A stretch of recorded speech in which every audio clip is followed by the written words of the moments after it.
Y ahora, el editorial con Glatzer Tuesta.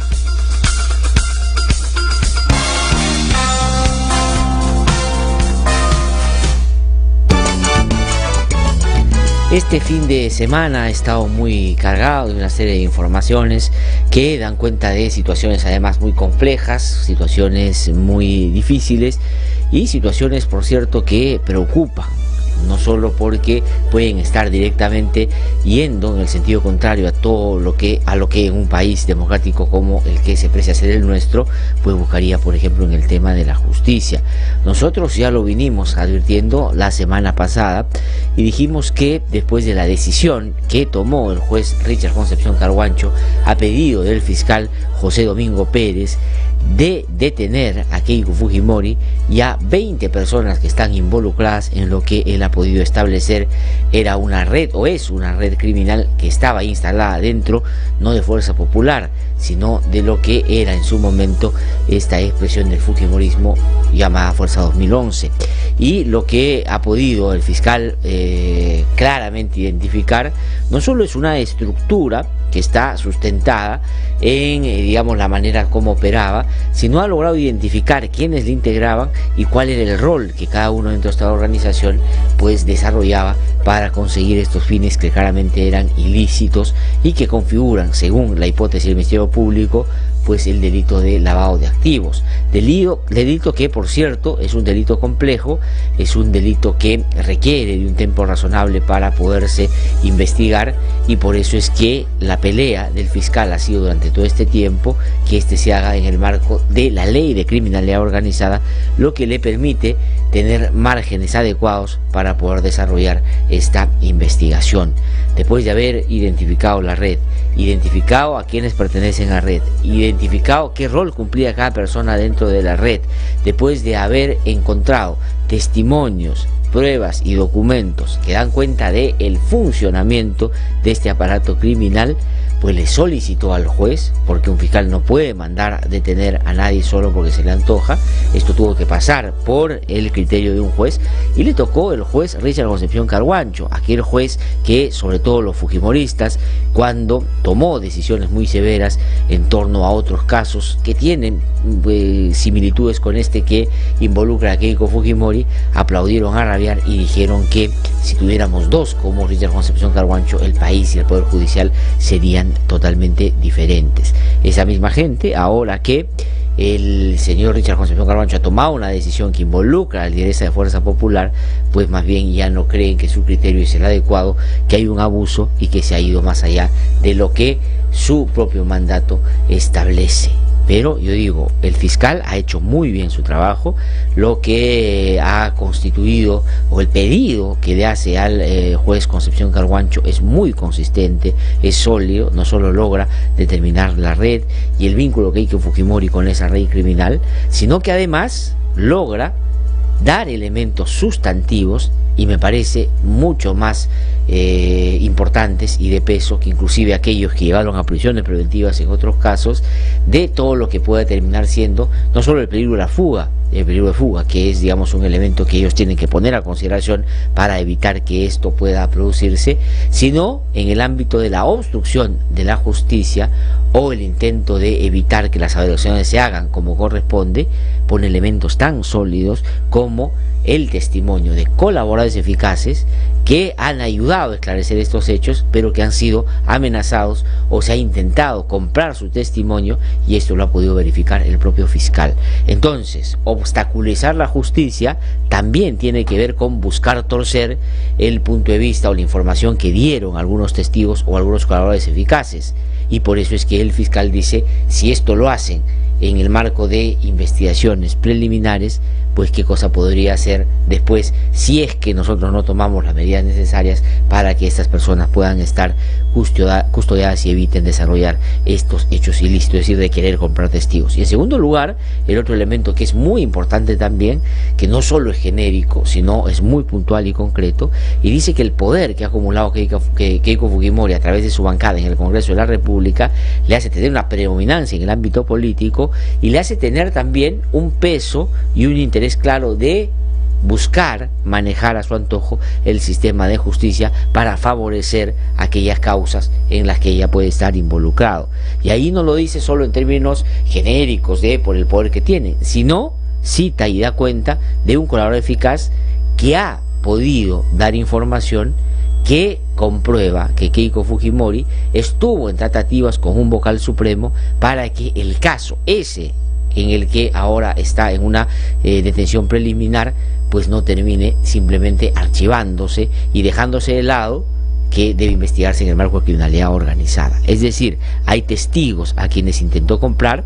hay un juez de la Corte Suprema y que era presidente de una sala que iba a ver esta casación para determinar si esto era criminalidad organizada o no, y ese tuvo reuniones y tratativas con Keiko Fujimori. Entonces el fiscal dice acá hay dos elementos potentes de cómo ellos quieren torcer la justicia, y por lo tanto esa es la justificación para hacer el pedido de la detención preliminar, y el juez valora eso y dice efectivamente y toma esta decisión legal que digamos está dentro del marco de lo que podía hacer el fiscal, y por ende el juez también tiene un sustento, a mí me parece que es consistente, inclusive mayor que el que puede haberse podido evidenciar en otros casos, y por lo tanto serán las investigaciones en estos días si llevan a una prisión preventiva, que es lo que seguramente va dentro de unos pocos días, porque quedan 5, porque no se puede mantener esta detención por más de 10 días, producir la discusión sobre esta materia. Eso es lo que ha pasado, y eso está dentro del marco de la ley. ¿Y qué cosa es lo que nosotros advertíamos la semana pasada? Que mucho cuidado, porque esto iba a tener una reacción, esto iba a generar una respuesta, y bueno, ha venido con todo. Ya nosotros advertíamos acá que después de que Fuerza Popular y el APRA blindaron a Pedro Gonzalo Chávarri, hoy fiscal de la Nación, todavía fiscal de la Nación, y evitaron que este pueda ser inhabilitado, destituido de su cargo, pues él se quedó en una deuda tremenda que en algún momento tenía que empezar a pagar. Y bueno, pasó muy poco tiempo después de que lo salvaron en el Congreso de la República y terminó haciéndoles el favor, o iniciando con este camino para desdibujar y desbaratar el trabajo del Ministerio Público en lo que al equipo especial liderado por Rafael Vela e integrado por el doctor José Domingo Pérez respecta. Cuando se dio o se originó esta detención de Keiko Fujimori y de otras 19 personas,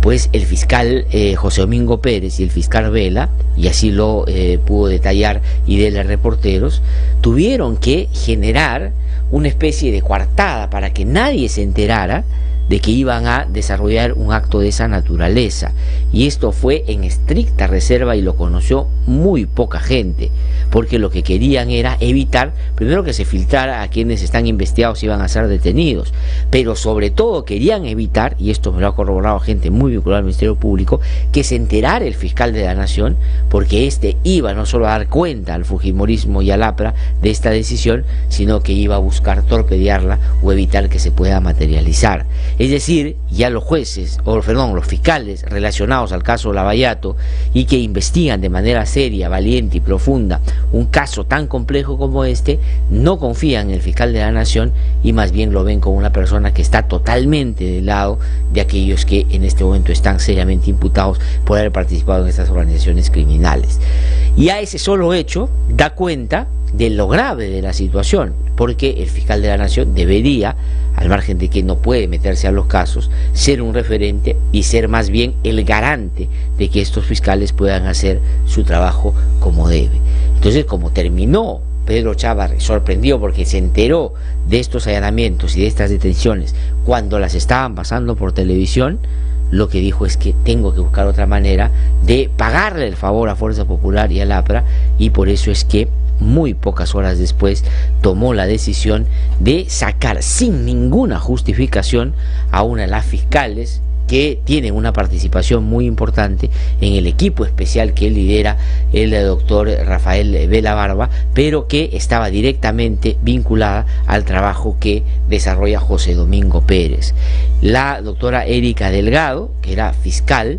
estaba abocada a tareas muy concretas, algunas de ellas vinculadas, por cierto, a investigaciones de personajes como Alan García, que seguramente cuando se enteraron de su destitución deben haber aplaudido y agradecido a quien muy abierta y claramente está abocado a la causa de defender a Alan García y a Keiko Fujimori, sin lugar a dudas. Esa es mi opinión. Y también estaba vinculada a todo el trabajo relacionado a Fuerza Popular, que es lo que en los últimos días ha terminado, ha concluido en la detención de Keiko Fujimori. Ha sido una pieza fundamental, tan fundamental que hoy día Rafael Vela, coordinador de las fiscalías relacionadas al lavado de activos y abocadas al caso Odebrecht, al caso Lavallato, está pidiendo una reconsideración porque les parece que esa decisión es totalmente arbitraria, injustificada, y lo que busca claramente es golpear severamente el trabajo de quienes muy diligentemente vienen haciendo este esfuerzo para que se esclarezcan estos hechos que a todos nos han terminado avergonzando en los últimos meses. Si es que eso no sucede, creo que la tensión y el problema va a ser mayor, porque finalmente esta confrontación que de hecho hay ya del fiscal de la Nación con estos fiscales va a terminar generando un problema mucho más grave todavía del que ha generado hasta ahora. Eso es lo que va a pasar. Pero ¿qué cosa es lo que hizo Gonzalo Chávarri? El día de ayer, el fiscal José Domingo Pérez, a su retorno de México, ha dado una pequeña declaración al programa Panorama, y ahí da cuenta de que él no estaba enterado de que iban a sacar esta fiscal. Es decir, si quien era su, digamos, jefe directo o quien trabajaba directamente con ella, como José Domingo Pérez, no tenía ningún elemento que le pudiera llevar a creer que esta fiscal debería no estar trabajando en el equipo especial, no tenía ninguna queja, estaban trabajando de una manera muy fluida, y él no había sugerido en ningún caso que la saquen de estas investigaciones, y no se enteró en ningún momento de que el fiscal de la Nación estaba pensando tomar una decisión de esa naturaleza. Tampoco lo sabía el fiscal Rafael Vela Barba. ¿Por qué el fiscal Chávarri tomó esta decisión? Pues tiene un solo motivo: agradecer a Keiko Fujimori y al fujimorismo y al APRA, ¿no es cierto?, que en el debate que terminó ganando Chávarri en el Congreso de la República, porque tenía defensores ad hoc frente a temas y asuntos, la verdad, patéticos y hasta vergonzosos, fue Javier Velázquez, que quien hizo la principal locución en esa reunión en la comisión pertinente. Entonces, como se quedó en deuda, claro, el encargo era parar cualquier cosa que tenga que ver con Keiko Fujimori, pero como ya los fiscales relacionados al caso Lavallato saben quién es Chávarri, saben para quién está trabajando, no solo no le dijeron, sino que José Domingo Pérez, que no estuvo en esas diligencias, se fue a México para despistar al propio fiscal de la Nación, y lo mismo hizo Vela Barba, que se fue a Iquitos o estaba por irse a Iquitos, y cuando esto sucedió y Chávarri se volvió loco, se enteró por la televisión que esto estaba pasando y llamó a Vela para pedir una explicación, Vela le dijo, bueno, que era parte de lo que ellos estaban trabajando, y Chávarri se quedó, la verdad, sin piso, y se puso a pensar, y por recomendación de gente muy cercana al APRA, ha terminado generando un hecho de esta naturaleza para ir debilitando al equipo que lidera José Domingo Pérez, y que también, digamos, que tiene que ver con José Domingo Pérez, que es lo que lidera Rafael Vela. Entonces esto se veía venir, y nosotros lo dijimos aquí en el programa, frente al escepticismo de nuestros invitados que decían, no creo, porque ahora meterse con este equipo especial realmente es imposible, porque la gente sí lo va a ver como un claro atentado y un pago de favores. Pues Chávarri no va a tener ningún escrúpulo y prefiere esa bulla y esa vergüenza de generar problemas al equipo especial a cambio de ser salvado en el Congreso de la República, que hoy día tiene que discutir, si es que no censuran la mesa directiva, esta situación y definitivamente cerrar el caso. Ojalá que para bien del Ministerio Público, sacando a este personaje que tanto daño está haciendo a la Fiscalía de la Nación y a la institución en general, que debería estar revestida de algo de confianza y algo de legitimidad que él mismo está borrando con su accionar. Vamos a escuchar, para que ustedes sepan con claridad qué cosa es lo que está pasando, al propio José Domingo Pérez, que una declaración que dio Carlitos a Panorama el día de ayer, ¿no es cierto?, menciona que él no tenía idea de que iban a sacar a su fiscal adjunta, alguien que está trabajando con él. Y en segundo lugar, y esto es lo grave también, que se ha conocido por el propio fiscal José Domingo Pérez, que hay amenazas o riesgos de su propia integridad y la de su familia, porque una serie de gente irresponsable que está claramente vinculada a estas mafias que alrededor de algunos partidos han operado y que todo este tiempo han cometido una serie de fechorías, pues han empezado a difundir su dirección, la dirección de su casa a través de las redes, y esto pone en claro peligro a él y por supuesto a quienes alrededor de él están también muy preocupados por la situación del fiscal. Vamos a escuchar lo que dijo José Domingo Pérez a su llegada al país después de haber participado en un evento anticorrupción en México. El doctor Rafael Vela Barba, en todo caso, es el coordinador, el responsable de dar una opinión al respecto. Entiendo de que él ha tomado ya las providencias correspondientes para que se pueda reconsiderar o revertir esa decisión. ¿Pero usted tenía conocimiento o no? No tenía conocimiento. Yo más bien sí rogaría y solicitaría al Ministerio del Interior que se aseguren las medidas de protección hacia mi persona, hacia mi familia. He tomado conocimiento por las redes sociales de que se ha expuesto públicamente mi domicilio, mi dirección, mi familia. Es una situación que me preocupa. Las redes sociales, ustedes saben que se guían a veces por el anonimato, pero cuando investigamos a presuntas organizaciones criminales, los fiscales tenemos que estar preparados para poder afrontar todos estos tipos de agresiones. Bueno, ahí está el fiscal José Domingo Pérez, que es un fiscal al que hay que defender. Hay que defender a José Domingo Pérez, hay que defender a Rafael Vela, hay que defender a todos los fiscales que están investigando el caso Lavallato, y hay que defender a las fiscales que están defendiendo el caso de los cuellos blancos del puerto, donde aparece involucrado también el fiscal de la Nación,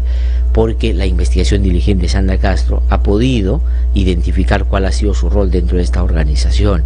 y ellos están en este momento siendo víctimas de un acoso que va a venir durante los días siguientes expresándose de distintos modos. Ya Chávarri comenzó el contragolpe fujimorista para sancionar o evitar que José Domingo Pérez siga investigando a Fuerza Popular, pero yo digo, no solo hay que defenderlos y hay que resaltar la valentía de estos fiscales, sino que hay que estar muy atentos, y ellos sin duda no se van a dejar amedrentar y sabrán tomar las decisiones que corresponda para evitar que esta situación de arbitrariedad se siga manifestando. Hoy por hoy lo que han pedido es que se reconsidere la situación de la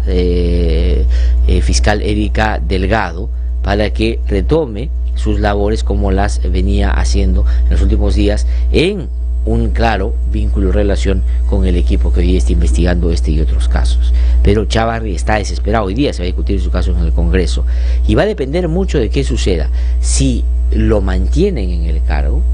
se va a empoderar más aún dentro del Ministerio Público, y lo más probable es que arremeta esta vez ya sin mayor vergüenza, aunque ya no la tiene hace bastante tiempo, contra el equipo especial. Pero nosotros tenemos, y hay movilizaciones, el miércoles hay una movilización en defensa de estos fiscales, porque no se puede permitir que alguien que está empeñado a estas que pueden terminar siendo mafias realmente,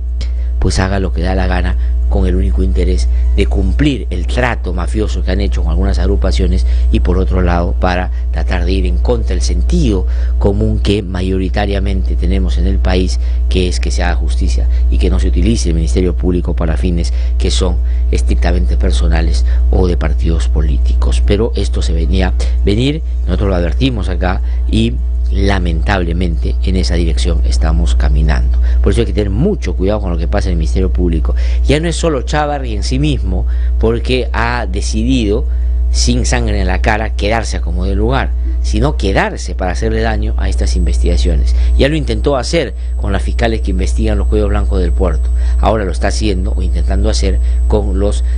fiscales que están relacionados a las investigaciones del caso Lavallato. Pero como el peso de la evidencia es tal y él no va a poder controlarla, ya está determinada la estructura criminal que estuvo relacionada a Fuerza Popular, ya se sabe quiénes participaron, cuáles eran sus roles, cuánta dinero se lavó, ya el fiscal lo presentó al juez, ya el juez lo validó, ya está en una detención preliminar que hizo Fujimori y 19 personas, y se viene probablemente la prisión preventiva. Y ayer han habido algunas novedades que es bueno usted conozca también, y esto no lo puede parar ya Chávarri. Y es que hay una señora, Patricia Copero del Valle, que aparece en la hipótesis del Ministerio Público como una de las partícipes muy activas de esta red criminal que se ha logrado identificar funcionaba en el interior de Fuerza Popular, Fuerza 2011 en ese momento. ¿Qué se le atribuye a esta señora Patricia Copero del Valle? Que por lo menos, ¿no es cierto?, movió y financió la campaña de Keiko Fujimori con $500,000, más o menos. Pero ella, ayer, que está en la clandestinidad porque tiene mandato de detención para estar en el marco de esta detención preliminar de la cual es parte Keiko Fujimori, decidió hablar en exclusiva con Daniel Llovera en Cuarto Poder. Y ella dijo cosas que son muy significativas y que dan cuenta de que aquí efectivamente hay una organización criminal. Ha dicho que ella y su esposo tenían, porque están separados ahora, una empresa. Su esposo o su ex esposo es Giancarlo Bertini, que está también en este momento desaparecido, es decir, está en la clandestinidad, está escondido. Ellos tenían una empresa y resulta que ellos, teniendo esta empresa, aparecen como donantes de cantidades significativas de dinero a la campaña de Fuerza 2011, que aparecen además asociadas al nombre de Patricia Copero del Valle y de su esposo Giancarlo Bertini. Pero Patricia Copero del Valle ha dicho que nunca ella directamente dio ningún dinero para la campaña de Keiko Fujimori o Fuerza 2011, que nunca vio la plata, que nunca fue a depositar, que lo único que hacía cuando su esposo le traía una especie de recibos, ella firmaba y él manejaba absolutamente todo. Pero el Ministerio Público ha logrado determinar que hay un personaje que se llama Daniel Mellado,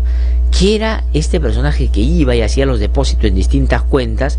con el claro interés de ocultar el origen de ese dinero. Eso es lo que el fiscal ha determinado, se llama el pitufeo. Pero este personaje, Daniel Mellado, resulta que era trabajador de la empresa de Giancarlo Bertini y de Patricia Copero del Valle. Es decir, era quien hacía efectivamente todos estos trámites, mensajería, ¿no es cierto? Era conserje. Y eso es lo que desarrollado durante varios años en su empresa. Y él aparece asociado a varios depósitos, muchos depósitos. Entonces, cuando le preguntaron ayer a Patricia Copero, que dijo: yo nunca he donado, yo nunca he ido directamente a depositar, dijo que sí tenían el vínculo con este trabajador y que él recibía los mandados de su esposo para hacer cuestiones de la empresa y a veces cuestiones personales. Pero dio un detalle adicional que es muy importante y que es muy interesante, y que da cuenta de que Jorge Yoshiyama Sasaki, el sobrino de Jorge Yoshiyama, tenía una empresa al lado de la empresa que compartían Giancarlo Bertini con Patricia Copero del Valle, y se hicieron muy amigos con su esposo, es decir, con Giancarlo Bertini, y eran tan amigos que compartían conserje. Entonces, que este conserje les hacía trabajo a los dos. Y ella ha dicho ayer que es probable, por la relación que Bertini tenía con Yoshiyama, que esa plata que depositaba este trabajador Daniel Mellado era la plata que trataban de blanquear, limpiar o lavar en el marco de la campaña de Keiko Fujimori el año 2011. Estos datos son muy importantes y que ahondan en la idea de que es una organización mafiosa que estaba instalada en Fuerza Popular y que la principal beneficiada fue Keiko Fujimori. Es decir, aquí no hay nada arbitrario, no hay nada irregular, todo está en el marco de lo posible y hay evidencias e informaciones que dan cuenta de cómo funcionó y hasta dónde llegó esta organización criminal. Pero como la justicia, la verdad, la decencia no son asuntos que nunca hayan acompañado al fujimorismo, sobre todo cuando compromete a sus principales líderes, en este caso a Keiko Fujimori, pues la arremetida es con toda. ¿Qué cosa es lo que va a pasar? Van a blindar a Chávarri hoy día, y Chávarri lo que va a hacer es, para pagarles ese favor, seguir buscando debilitar estas investigaciones para tratar de torpedearlas, que quien le ha dado la posibilidad de quedarse como fiscal de la nación salga lo más librado que le sea posible. Esa es la pelea que hay que dar ahora, y por eso usted tiene que levantar la voz y participar. Voy a dar los detalles de la movilización que van a haber hoy día, y va a haber también el día miércoles, para decirle a Chávarri y a todos estos que alrededor de él están quedándose ahí con el único encargo de entorpecer las investigaciones, de que basta ya y que no se les va a permitir que esas cosas puedan suceder. Ya están atacando a los fiscales. Esto ya no es una suposición, algo que va a pasar o imaginamos que va a pasar, ya está pasando, y eso puede tener consecuencias nefastas para la lucha contra la corrupción que con tanto esfuerzo ellos han venido impulsando en los últimos días. Son las 7:26 de la mañana. Tenemos unas declaraciones también que dio José Domingo Pérez, para que vean ustedes que él tiene clara la figura de quién es el verdadero obstáculo para las investigaciones o quién puede terminar siéndolo si sigue con esa actitud, que es Pedro Gonzalo Chávarri, quien es fiscal de la Nación. José Domingo Pérez, que investiga estas redes criminales dentro de algunos partidos políticos, pues dijo esto cuando estuvo en una presentación en México. Vamos a escuchar. Hay cuestionamientos al titular de mi entidad, fiscal de la Nación, de lo cual yo he dado en la prensa peruana mi posición crítica. Ejerzo el cargo desde hace bastantes años, me reafirmo en lo que he señalado anteriormente. No puede haber una reforma contra la corrupción, no se puede dar una lucha seria contra la corrupción si todos los ciudadanos no estamos vigilantes respecto a las autoridades que están encargadas precisamente de ejercitar esta acción. Bueno, eso es un SOS, ¿no? Está pidiendo el apoyo del fiscal José Domingo Pérez porque duda de quién es hoy día el fiscal de la Nación en su actividad, es decir, duda de que este pueda ser alguien que garantice y que le dé confianza y respaldo para poder desarrollar estas investigaciones que son tan complejas y por cierto tan riesgosas, porque ya ahora empiezan a tratar de atacarlo a él y a su propia familia. Por eso hay que respaldar a estos fiscales, porque pueden terminar siendo quienes abran paso a la justicia esa que los políticos han tratado de evitar durante tanto tiempo. Y también quiero aprovechar brevemente para poder comentar algunos otros pronunciamientos que se han dado este fin de semana. El señor Juan Luis Cipriani, que es cardenal de la Iglesia Católica en el país, felizmente ya no hay uno, sino hay dos, y yo no me identifico con él, sino me identifico, por cierto, con el otro, con el Monseñor Barreto, pues ha terminado siendo, no hoy, desde hace bastante tiempo, un activista del fujimorismo, utilizando el púlpito para poder generar una corriente política que favorezca a quienes siempre han sido afines a él, y lo hace cuando está haciendo misa, y lo hace en un programa de radio que tiene, bajo la idea de que él puede expresarse libremente, hacer un alegato y una defensa cerrada a la impunidad que le gustaría impere, como esa que aplaudió cuando Alberto Fujimori y Vladimiro Montesinos cometían una serie de fechorías en los 90s. Sin temor a nada, el señor Cipriani, yo me atrevería a decir que el señor Cipriani terminó siendo una especie de alcahuete de Fujimori en la época en la que éste cometía una serie de barbaridades, y él desde la Iglesia Católica no tenía la actividad tan protagónica que tiene hoy día en la política para defender la democracia, para defender la institucionalidad, para defender los derechos humanos y para defender lo que él considera son los indefensos. Al contrario, avaló una serie de arbitrariedades que ahí se dieron, y lo hizo con una consigna claramente política, porque él es un fujimorista, sustancialmente un fujimorista, y él lo ejerce a plenitud y sin vergüenza, porque esa es una de sus características. Este fin de semana, irresponsablemente, siguiéndole el juego a quienes, claro, desde esa orilla del cual él es partícipe hace bastante tiempo, han venido circulando esta idea de que el presidente de la República está en el claro interés de generar un golpe de Estado, de cerrar el Congreso de la República y de instalar un gobierno que puede terminar siendo autoritario. Y eso no solo no es verdad, sino que es muy irresponsable, porque puede terminar, ¿no es cierto?, generando una situación un poco más compleja todavía de la que ahora vivimos en el marco de las tensiones entre el Ejecutivo y el Congreso, avivados, por cierto, por que la justicia hoy día en manos de fiscales y jueces probos pues están haciendo su trabajo, y entre otros han incorporado a políticos que creían nunca iba a pasar lo que hoy está pasando. Vamos a escuchar qué dijo Juan Luis Cipriani sobre la situación política. Yo creo que la situación actual del país es muy delicada. Estamos asistiendo a un poder oscuro y muy fuerte. porque se van realizando casualidades, algunos quedan tranquilos en sus casas, otros mejor pasen la noche en una cárcel, y empieza a haber como una especie de publicidad oculta que quiere cerrar el Congreso. Hay una estrategia para cerrar el Congreso. ¿En nombre de quién? No sabemos. Hay una estrategia que ya se logró, ¿no?, para destruir el Poder Judicial y someterlo ahora a una situación complicada. No pueden todavía con el Ministerio Público, porque hay una pugna dentro del Ministerio Público. Escuchen ustedes, este es responsable, y este es el cardenal de la Iglesia Católica. Yo siento vergüenza que este señor sea el cardenal de la República, de la Iglesia Católica en el Perú, porque lo que está haciendo es política, de donde irresponsablemente dice que hay un intento de cerrar el Congreso de la República. Además dice que ya se logró tomar el Poder Judicial para actuar de determinada manera.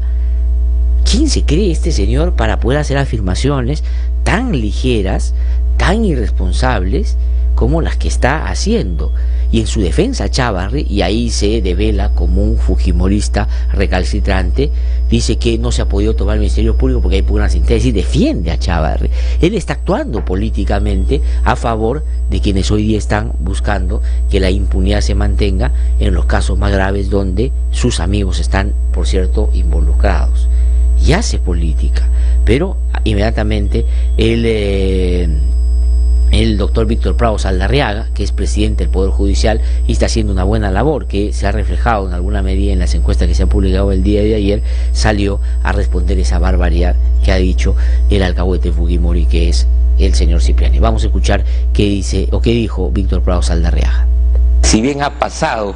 por una coyuntura de crisis grave, está desarrollando una estrategia para más bien superar esa coyuntura de crisis. No está destruido. Hemos sido golpeados, pero no estamos destruidos. Así que me parece que esas expresiones, al margen que provienen de un líder de la Iglesia Católica, que creo debería de tener una expresión menos contundente en torno a instituciones como el Poder Judicial, nos preocupa. Yo creo que generalizar una expresión de ese tipo implica no conocer lo que es el proceso de administración de justicia. Tratar de relacionar al Poder Judicial con decisiones de magistrados concretos es una mala interpretación de la realidad. ¿Se excede el cardenal? Completamente. Yo comparto la opinión del presidente del Poder Judicial, porque el señor Cipriani, que está próximo a cumplir la edad máxima para mantenerse en el cargo que tiene, pues debería dedicarse y postular el 2021 a ver si como candidato de Fuerza Popular, lo que quede, gana eso que le gustaría tener, el poder para poder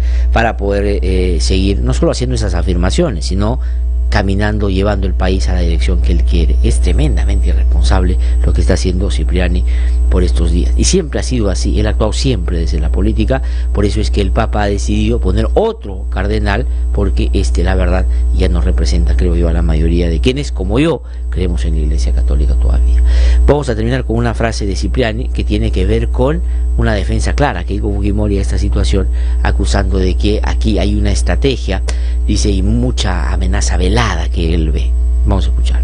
Veo mucha amenaza velada, de un lado, del otro, y llega un momento en que uno dice, oye,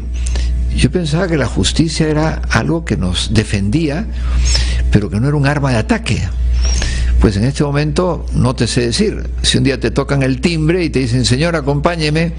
que aquí hay un juez y un fiscal que ha dicho que usted vaya un día a tomar el sol a la carceleta. Bueno, no sé. Y cuando tú quieres defenderte, claro, no hay eco a esa actitud. Ya, usted me dice que no va a entrar en la cosa, digamos, sí, específica, pero algunos lo escuchan y dicen, Caramba, está hablando del caso de Keiko Fujimori. No, es que eso es lo malo, pues que esta estrategia está muy bien hecha. Esta estrategia oscura. Estrategia oscura, dice, oscura hasta su conciencia, por todo lo que no hizo en la época de Fujimori y Montesinos, cuando mucha gente le pedía apoyo y él sencillamente no lo respaldaba. Pero además, en el caso de Cipriani, habla de que aquí se está utilizando la justicia para perseguir, y dice, ¿qué tal un día te tocan el timbre, tú abres y te llevan a una carceleta? Pues eso es lo que pasa con aquellas personas que están involucradas en asuntos que son ilegales. y eso no tiene por qué ser en ningún contexto una persecución, sino en algunos casos, por supuesto, el camino hacia la justicia, que claro, estaba negada porque ellos tenían el poder, y en ese sentido ahí Cipriani estaba muy cómodo. Pero ahora, como sus amigos están metidos en situaciones que son muy complicadas, y ojalá en algún momento le toquen el timbre a algunos miembros de la iglesia y que se los lleven presos también por no solo entorpecer las investigaciones, sino por ser cómplices de situaciones y vejámenes y violaciones que sufrieron muchos jóvenes, por ejemplo en el caso Sodalicio. Ojalá y le toquen el timbre a alguno de estos para que también se los lleve por haber permitido que estas situaciones pasaran. 7:36 de la mañana. Vamos a una pausa, dejamos un instante, hacemos nuestro recorrido por las regiones y luego viene a conversar con nosotros Augusto Álvarez Roche, que ya está en los estudios. Regreso en un ratito. Hemos presentado el editorial con Glatzer Tuesta.